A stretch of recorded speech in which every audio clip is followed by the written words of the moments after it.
Vamos a empezar ahora con los ejemplos de sistemas físicos en los cuales aparece el fenómeno de propagación de ondas. En estos sistemas en general hay un conjunto de grados de libertad que cuando queremos ver cómo se mueven, cómo cambian con el tiempo, vemos que de alguna manera, en algún límite o en alguna circunstancia, cumplen la ecuación de onda. El primer ejemplo de ecuación de onda van a ser las ondas elásticas. Las ondas elásticas aparecen cada vez que hay cuerpos deformables. Es decir, tenemos un sólido o un gas o un líquido y vemos que puede cambiar de forma y ese cambio de forma tiene algún tipo de fuerza restitutiva que tiende a llevarlo de nuevo a la forma original. En ese caso vamos a ver que aparecen ondas elásticas. Las ondas elásticas son la versión continua del fenómeno que ya estudiamos en los sistemas de partículas. Cuando mirábamos nuestra cadena de partículas, nuestro polímero, mirábamos cada una de las partículas constituyentes de ese polímero, escribíamos fuerza igual a masa por aceleración para cada una de sus partículas y luego resolvimos eso y vimos que aparecían las ondas que se propagaban en la cuerda, los modos normales, etcétera, etcétera. Ahora vamos a tratar de estudiar ese sistema. Luego vimos que cuando tomábamos el límite continuo de esas ecuaciones de movimiento llegábamos a la ecuación de onda. Y vimos que cuando tomábamos el límite continuo de las soluciones llegábamos a soluciones de la ecuación de onda. Ahora bien, ahora vamos a estudiar el mismo sistema, pero sin considerar, sin prestar atención a cada una de las partículas que lo constituyen. Es decir, vamos a agarrar un pedacito del cuerpo deformable que puede tener miles de millones de partículas y no vamos a escribir la ecuación de movimiento, la segunda ley de Newton, para cada una de esas partículas, sino para el pedacito como un todo. Y vamos a ver si somos capaces de escribir una ecuación de ondas directamente a partir de esa consideración, sin tener que considerar la estructura microscópica. Como se imaginan, si fuéramos capaces de hacer eso, podríamos ya saber que el sistema va a tener ondas y a qué velocidad se van a propagar, etcétera, sin tener que hacer un análisis microscópico como el que venimos haciendo hasta ahora, lo cual es una enorme ventaja a la hora de entender un sistema físico. Entonces, el primer ejemplo van a ser las ondas elásticas en una cuerda unidimensional, es decir, vamos a ver una cosa que tiene una sola dimensión, un cuerpo, en este caso que es una línea de materia, y vamos a mirar el caso en el que la deformación es transversal, es decir, la línea de materia se deforma en dirección transversal a la longitud de esta línea. Este es el caso más fácil para analizar como primer ejemplo, y vamos a ver que recuperamos la ecuación de onda que habíamos obtenido en el límite continuo de nuestra cadena, de nuestro polímero, pero ahora la vamos a obtener sin necesidad de considerar la fuerza sobre cada una de las partículas que componen el polímero. Entonces, supongamos que tenemos una cuerda elástica que está embebida en el espacio y lo que vamos a hacer es, vamos a proceder de la siguiente forma. Primero vamos a poner la cuerda en reposo a lo largo del eje X, es decir, elegimos un sistema de coordenadas que vaya a lo largo de la dirección de la cuerda cuando la cuerda está en reposo. Entonces, en este gráfico que está acá hay dos líneas horizontales, una línea negra que es el eje X y una línea azul que es nuestra cuerda. Y en esa cuerda vamos a ser capaces de marcar a lo largo de la cuerda la distancia al origen. O sea, estas líneas verticales no son la distancia al origen sobre el eje X, por ejemplo, 1 centímetro, 2 centímetros, 3 centímetros, etcétera, pero lo estamos marcando sobre la cuerda. Agarramos una lapicera y escribimos sobre la cuerda, este punto está a 1 centímetro del origen, este punto está a 2 centímetros del origen y así. Una vez que hicimos eso, ahora cuando la cuerda se deforme, las marcas se van a mover junto con la cuerda. Entonces ahora la dejamos oscilar transversalmente, es decir, vamos a dejar que estas líneas, los puntos que están marcados en la cuerda se muevan hacia arriba o hacia abajo.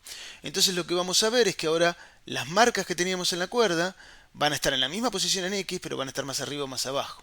Entonces tenemos que podemos decir la marca que estaba en X igual a 3, ahora está en X igual a 3, pero a una altura delta i centímetros. La que estaba en x igual a 4, ahora está en x igual a 4, pero a una altura delta i centímetros. Delta i de x igual a 3, delta i de x igual a 4, o sea que vamos a tener una función delta i de x que nos va a decir qué tan alta o qué tan baja está la cuerda. Y entonces ahora vamos a tomar un trocito de esta cuerda, no una partícula, sino simplemente un pedacito de cuerda que contiene un montón de partículas, y lo vamos a mirar con la lupa.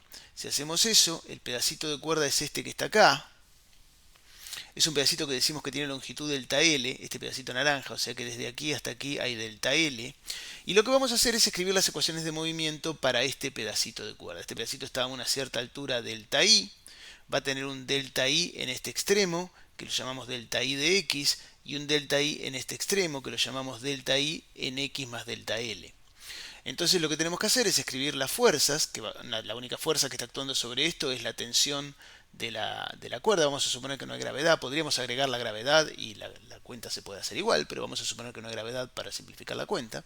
Entonces la única fuerza que va a estar actuando sobre este pedacito de cuerda van a ser las tensiones en los dos extremos, es decir, la tensión que le hace el resto de la cuerda de este lado y la tensión que le hace el resto de la cuerda de este otro lado. Entonces ahora tenemos que escribir la ecuación de movimiento para eso. Nos vamos a concentrar en la ecuación de movimiento en el eje Y porque dijimos que en el eje X no se estaba moviendo. Entonces escribimos la segunda ley de Newton como la masa por la aceleración en I es igual a la tensión en el punto 2 en I, este es el punto 2 y este es el punto 1, menos la tensión en el punto 1 en I, porque le puse signo distinto porque esta apunta naturalmente hacia arriba y esta apunta hacia abajo. Entonces ahora tenemos que obtener esas tensiones. Si tenemos que en este punto el ángulo que forma esta fuerza con el eje horizontal, que está marcado así en línea de trazos, es θ de x, y en este punto el ángulo que forma esta fuerza con el eje horizontal es θ de x más delta L, recuerden que este punto es x y este punto es x más delta L, entonces tenemos que la tensión en uno, es decir, la tensión en uno de los extremos, aquí, es t por el seno de θ de x. Ya tenemos que multiplicar, para tener la componente en y, tenemos que multiplicar por el seno. Y el signo ya está puesto, así que es directamente t por el seno. Y acá también t por el seno, pero ahora es θ de x más delta x. Entonces con esto tenemos la tensión en la dirección y en el punto en un extremo y la tensión en la dirección y en el otro extremo. Sin embargo, vamos a suponer que la deformación es muy suave y que la altura a la que se está levantando la soga es muy pequeña, es decir, son pequeñas oscilaciones. Si las oscilaciones se vuelven grandes, ya tendremos que usar otras ecuaciones. Entonces vamos a suponer, para que la ecuación sea sencilla, que las oscilaciones son pequeñas. Cuando las oscilaciones son pequeñas, el ángulo también, tiene que ser pequeñas y suaves, porque podrían ser pequeñas y oscilar muchas veces, pero vamos a suponer a la vez que son pequeñas y que oscilan poco, que son suaves. Entonces en ese caso el ángulo es un ángulo chiquito. Cuando un ángulo es chiquito, sabemos que el seno del ángulo es el coseno del ángulo es aproximadamente 1. Y como el seno, digamos como la tangente es seno sobre coseno, dado que el seno es aproximadamente 1, el seno es aproximadamente la tangente. Uno puede aproximar el seno y la tangente valen más o menos lo mismo cuando los ángulos son chiquitos, porque tangente es seno sobre coseno y el coseno vale aproximadamente 1 cuando los ángulos son chiquitos. Entonces vamos a hacer esta aproximación. Donde dice seno de θ ponemos tangente, donde dice seno de θ en x más delta e también ponemos tangente. Entonces si lo reemplazamos acá arriba, tenemos que podemos escribir la diferencia de las tensiones que aparece en la segunda ley de Newton, esta diferencia de las tensiones, como t por la diferencia de las tangentes. Ahora bien, la tangente que forma una curva, el ángulo de una curva con el eje x es la derivada de la curva, ¿no? La derivada es la tangente que forma la tangente del ángulo que forma la recta tangente con el eje horizontal. Y entonces acá tranquilamente podemos identificar la tangente en θ en x más delta L como delta I prima, esta función, la función que dibuja la soga es la función delta I. Cuando delta I vale 0, la soga está apoyada sobre el eje. Cuando delta I es distinto de 0, delta I de x me va diciendo que tan alto está la curva. O sea que la función es delta I. Por lo tanto, la tangente de θ en x más delta L es delta I prima en x más delta L. Y la tangente de θ en x es delta I prima en x. Eso me permite escribir la segunda ley de Newton de la siguiente forma. Además, fíjense que si delta L es muy chiquitito, acá tengo delta I' en x más delta L menos delta I' en x. O sea que esto va a ser algo así como delta I segunda, ¿verdad? Porque si delta L es muy chiquitito, esto puedo multiplicar y dividir por delta L y voy a tener t por delta L por delta I segunda. Así que tomando el límite para delta L muy chiquito, me queda así, me queda t por delta L por delta I segunda. Entonces ahora sí, lo puedo poner en la segunda ley de Newton, porque puedo pensar que la masa que aparece acá es igual a la densidad lineal por delta L, que es la longitud del pedacito de soga. Así que de este lado de la ley de Newton, donde dice masa por aceleración, puedo poner eta por delta L por delta I doble punto, que es la aceleración. y del lado de la tensión me quedó esta expresión.